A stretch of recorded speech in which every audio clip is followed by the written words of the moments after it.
प्रिय विद्यार्थियों,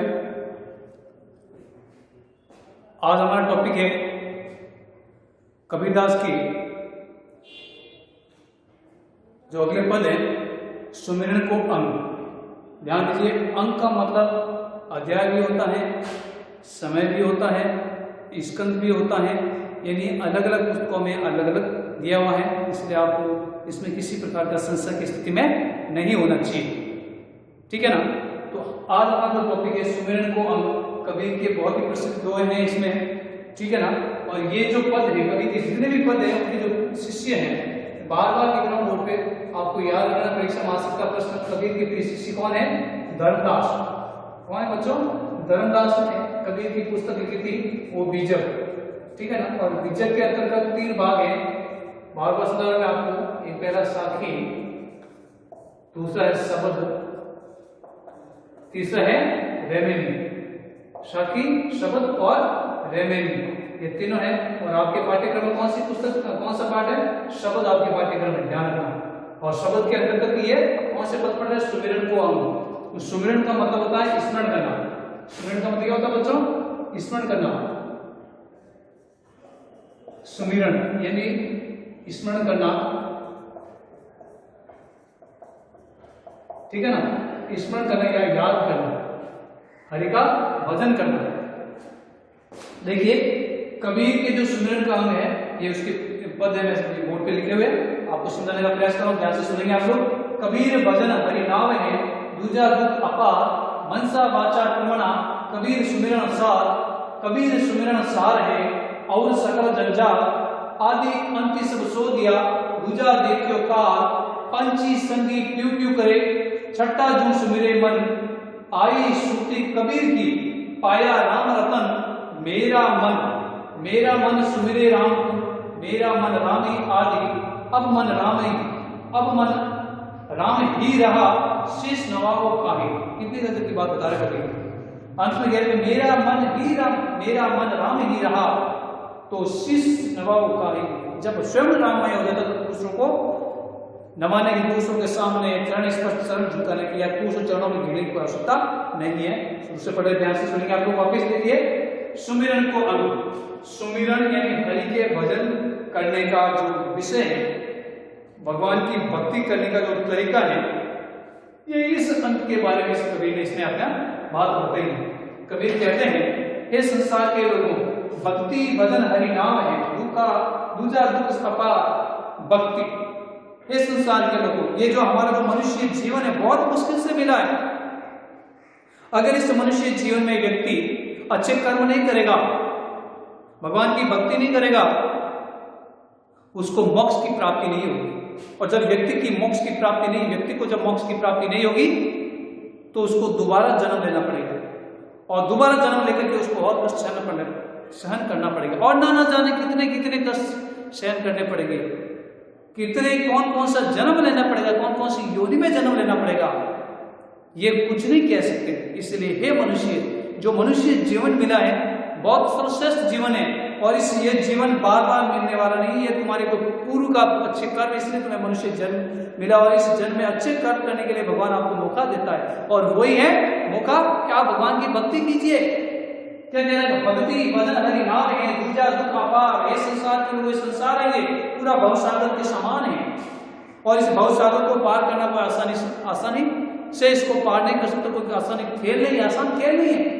इसलिए हे संसार के लोगों, अगर मनुष्य जीवन सफल ही करना है तो भगवान रूपी भक्ति, हरि भजन रूपी भक्ति रूपी जो नाम है, उसके बैठ करके, अर्थात भगवान का स्मरण करके, भगवान की भक्ति करके, भगवान को याद करके, और इस प्रकार से याद करके संसार के भवसागर से तुम पार हो सकते हैं। भक्ति भजन हरि नाम है, ये भक्ति रूपी जो हरि की नाम है, इस संसार रूपी भवसागर से पार हो सकते हैं। ये संसार कैसा है? कबीर ने बताया, पूरा भवसागर है, पूरा समंदर है, और समंदर कोई व्यक्ति आसानी से पार नहीं कर सकता है। जिसको तैरना आता है वही व्यक्ति संसार से पार हो सकता है, वही व्यक्ति इस भवसागर से पार, समुद्र को पार कर सकता है। जिसको नाव में बैठना, नाव चलाने आती है, वही व्यक्ति इस भवसागर को या समुद्र को पार कर सकता है। इसलिए संसार के लोगों को समुद्र करते कहते हैं कि भक्ति रूपी हरिनाम ही ऐसा है जिससे संसार रूपी भवसागर को पार या उससे पार किया जा सकता है। दूजा दुख अपार, इसके अलावा आप दूसरे बारे में सोचते हो, सांसारिक मोह, माया, राग, द्वेष, छल, कपट आदि में तुम पड़े रहोगे। ये सब क्या है तुम्हारे लिए? ये दूजा, ये सभी दूसरे ब्रह्मजाल हैं, इससे कोई तुम्हें मोक्ष की प्राप्ति होने वाली नहीं है और न ही भगवान के दीदार होने वाले, न ही भगवान के दर्शन तुझे होने वाले। इसलिए इसके संसार की भवसागर को पार करना है तो भगवान की भक्ति तुझे करनी ही पड़ेगी। क्या कह रहा है? भक्ति कैसे करनी है? मनसा वाचा कर्मणा कबीर सुमिरन सार। कबीर आगे कहते हैं इस भक्ति का एक ही सार तत्व है, एक ही मूल तत्व है और वो है भक्ति मन से, वचन से, कर्म से, सच्चे मन से, सच्चे कर्म से, सच्चे विचार से भक्ति करेगा, उस व्यक्ति को संसार रूपी भवसागर को वो व्यक्ति पार कर लेगा और ईश्वर के समकक्ष पहुंच जाएगा। आत्मा परमात्मा में लीन हो जाएगी। आत्मा जब परमात्मा में लीन हो जाती है तो वो एक तत्व हो जाता है। जब एक तत्व हो जाता है तो वो आत्मा दोबारा मनुष्य जन्म या दूसरे किसी प्रकार का जन्म लेने की आवश्यकता नहीं होता, उसकी मोक्ष की प्राप्ति हो जाती है। इसीलिए है संसार के लोगों मन से, वचन से, कर्म से तुम्हें भगवान की भक्ति करनी है और यही ईश्वर की भक्ति का, यही सुमिरन का सार तत्व है। यही कबीर सुमिरन सार है। कबीर का मतलब यहाँ पर मैं बता रहा हूँ निर्गुण ब्रह्मा, यही ईश्वर के याद करने का, यही निर्गुण निराकार ब्रह्मा के याद करने का एक तरीका। इसलिए संसार के लोगों निर्गुण निराकार ब्रह्मा संसार के संपूर्ण कण कण में वो व्याप्त होते हैं और उसकी प्राप्ति तुम तभी कर सकते हो मन, वचन और कर्म से। तुम्हारे अच्छे मन होना चाहिए, अच्छा पवित्र विचार होना चाहिए, अच्छे कर्म होना चाहिए, तभी तुम इस भक्ति के माध्यम से भगवान को प्राप्त कर सकते हो, अन्यथा प्राप्त नहीं कर सकते हो। नेक्स्ट कवि क्या कह रहे हैं? कबीर सुमिरन सार हैं और सकल जंजाल। ये संसार के लोगों कबीर सुमिरन सार हैं। कबीर वापिस वे शब्द है निर्गुण ब्रह्मा निराकार के रूप में कहते हैं। ये संसार के लोगों ईश्वर के भक्ति का यही सार है, ईश्वर के भजन का यही सार है, भगवान रूपी भक्ति को पार करने का यही सार है। क्या है? यही सार तत्व है। और सकल जंजाल, ये सकल का मतलब संपूर्ण, यानी दूसरा सब संपूर्ण है जो क्या है? ब्रह्मजाल। इसके अलावा कुछ भी प्राप्त नहीं, अच्छा नहीं है। ये क्या है? सकल का मतलब होता है अन्य। जो संसार दिख रहा है वो क्या है? ब्रह्मजाल है। मोह, माया, राग, द्वेष, छल, कपट क्या है? सभी ब्रह्मजाल है। और ऐसी स्थिति में तुम्हें इसके पचड़े में नहीं पड़ना चाहिए। इसलिए संसार के लोगों ये भगवान की भक्ति का सार यही है कि तुम्हें भगवान की भक्ति को मन, वचन और कर्म से भक्ति करनी चाहिए, तभी तुम्हें मोक्ष की प्राप्ति हो सकती है। अन्यथा तुम संसार वापिस जन्म लेना पड़ेगा और न जाने कितने तुम्हें दुख सहन करना पड़ेगा। और कह रहे कबीर क्या कह रहे हैं? आदि अंत सब सो दिया। कितनी गजब की बात होता है। देखो कबीर एक निरक्षर व्यक्ति है और निरक्षर व्यक्ति हम जैसे लोगों को समझा रहे, बहुत अच्छी बात है। कितने ज्ञानी व्यक्ति की, उसको कितना तत्व ज्ञान था, उसको कितने ज्ञान की प्राप्ति थी, वो कितने साधु सन्यासियों के साथ रहकर ज्ञान को अर्जन किया था। ठीक है ना? वो भी बात आपके पाठ्यक्रम में बहुत सौभाग्य की बात है। वो क्या कह रहे हैं? आदि अंत सब सो दिया।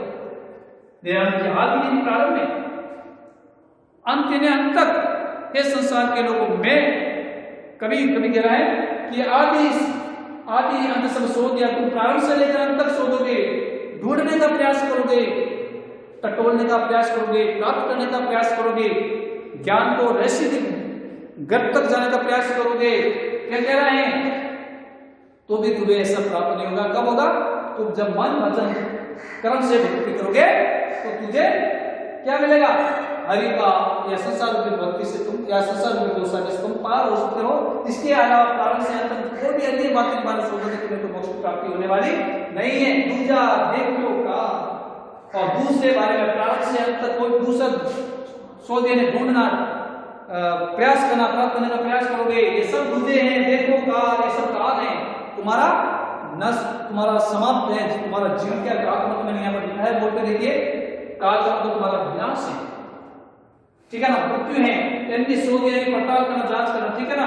इसी प्रकार से दूजा तो मतलब अन्य माध्यम से, दूसरे अन्य माध्यम से कोई वस्तु ढूंढने का प्रयास करोगे तो उससे तुम्हारा मृत्यु निश्चित, तुम्हारा विनाश निश्चित है, तुम्हारा अस्तित्व समाप्त निश्चित। इसलिए मनुष्य अगर तुम्हारे अस्तित्व को हमेशा बरकरार रखना है तो संसार रूपी भवसागर से पार होना है, मोक्ष की प्राप्ति करना है, मनुष्य जीवन को सफल बनाना है, तो तुम्हें मन, वचन और कर्म से, अच्छे मन से, अच्छे कर्म से, अच्छे विचारों से भगवान रूपी भक्ति करोगे तो तुम्हें मोक्ष की प्राप्ति हो जाएगी, आत्मा परमात्मा में लीन हो जाएगी। आगे क्या कह रहे हैं कभी देखिए, 25 पंच संग प्यू प्यू करे छठा जो सुमिरे मन, पंच संगी प्यू प्यू करे है, क्या कह रहा है, छठा जो सुमिरे मन।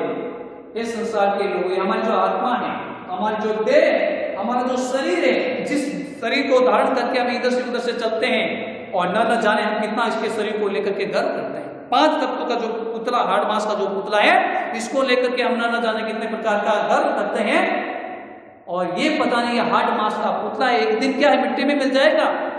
इसलिए संसार के लोगों, कबीर कहता है कि पंच संगी प्यू प्यू करे, 5 जो पंच यानी 5 जो इंद्रिया हमारी, 5 इंद्रिया है, देखिए ध्यान से 5 इंद्रिया कौन कौन सी है, जो 5 ज्ञानेंद्रिय, सॉरी 5 ज्ञानेंद्रिय, नाक, कान, आंख, जिह्वा और त्वचा, ये 5 प्रकार की जो ज्ञानेंद्रिया होती हैं और इसी 5 प्रकार की ज्ञानेंद्रियों से प्यू प्यू यानी कीर्तन को याद करना, भगवान का भारी भजन करते हैं। और इसी प्रकार से छठा जो सुमिरे मन, छठी जो हमारी जो ज्ञानेंद्रिय होती है वो मन है।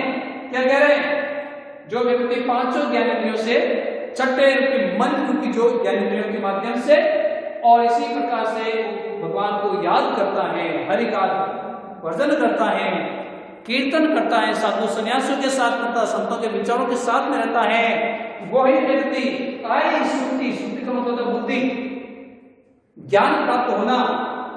कबीर आई सुक्ति कबीर की, कबीर यहाँ पर कबीर स्वयं भी कह रहा है आई सुक्ति कबीर की, यानी ईश्वर की बारे में अगर तुम्हारे बारे में बुद्धि जागृत हो जाती है, कब 5 ज्ञानेंद्रिय और छठे मन रूपी साथ में होकर के भगवान का भजन करते हो तो तुम्हें पाया राम रमन धन धन, वही व्यक्ति राम रूपी धन को प्राप्त कर सकता है। अर्थात वही व्यक्ति निर्गुण निराकार, राम और सीता के पति नहीं है, राम दशरथ के पुत्र नहीं है, राम अयोध्या के नरेश नहीं है, राम सांसारिक संबंध नहीं है, राम निर्गुण निराकार है। कबीर के अनुसार राम निर्गुण निराकार है और सृष्टि के कण कण में वो व्याप्त है। ऐसे राम की कबीर यहाँ पर परिकल्पना करता है, निर्गुण निराकार, निर्गुण ब्रह्मा राम का प्रतीक ये है। कबीर कह रहा है जो व्यक्ति 5 इंद्रियों से, 5 ज्ञानेंद्रियों से और इसी प्रकार से छठा मन जो ज्ञानेंद्रिय है उनसे भगवान को याद करता है, उसी व्यक्ति को बुद्धि जागृत होती है और वही व्यक्ति राम रूपी रतन को प्राप्त कर सकता है। इसलिए कबीर कहता है, क्या कह रहा है, मेरा मन सुमिरन राम को, ऐसे संसार के लोगों को मेरी दशा तो ऐसी हो रही है, मेरा मन तो ऐसा हो रहा है, मेरा मन सुमिरे राम को, मेरा मन तो सिर्फ राम के अलावा, निर्गुण निराकार ब्रह्मा के अलावा जो परमात्मा है उसी के अलावा किसी को याद नहीं करता, उसी को उसके अलावा उसका स्मरण नहीं करता है। मेरा मन ही उसमें हो गया है, मेरा मन ही राम ही आदि और मेरा मन ही राममय हो गया है। अर्थात मेरे मन में, मेरे हृदय रूपी कपाट में, मेरे हृदय रूपी मन मंदिर में भगवान श्री राम का निवास हो गया है और ऐसी स्थिति में मेरा मन हर समय, हर पल, प्रतिपल, हर क्षण राम का ही स्मरण करता है, भजन करता है। तो मेरी दशा ये हो गई है, मेरे शरीर के ढांचे की स्थिति ये हो गई है, अब मन राम ही रहा है, मेरा मन ही राममय हो गया है, मैं स्वयं राम हो गया हूं। तो कह रहा कबीर कि रहा शीश नवाओं का, यह संसार के लोगों, जब व्यक्ति स्वयं राम में बन जाता है उस व्यक्ति को किसी दूसरे के सामने शीश नवाने की, चरण स्पर्श करने की कोई आवश्यकता नहीं है, पांव धोक लगाने की आवश्यकता नहीं है, किसी के सामने झुकने की आवश्यकता नहीं है। जब व्यक्ति मन से, वचन से, कर्म से भगवान की भक्ति करता है और संसार में स्वयं अपने आप राममय बन जाए जैसी स्थिति में हो जाता है, वही व्यक्ति ईश्वर को प्राप्त कर सकता है। इसीलिए कबीर कहता है कि हमें अच्छे कर्म करने चाहिए, मन से, वचन से और कर्म से, तभी संसार रूपी भवसागर रूपी जो सागर है, भवसागर रूपी जो सागर है, संसार रूपी भवसागर है, उसको हरि रूपी भक्ति रूपी नाव के माध्यम से उसको पार कर सकते हैं। और जब हरि रूपी भक्ति के नाम के माध्यम से हम ऐसा राममय बन जाएंगे तो किसी के सामने हमें शीश नवाने की आवश्यकता नहीं है। धन्यवाद।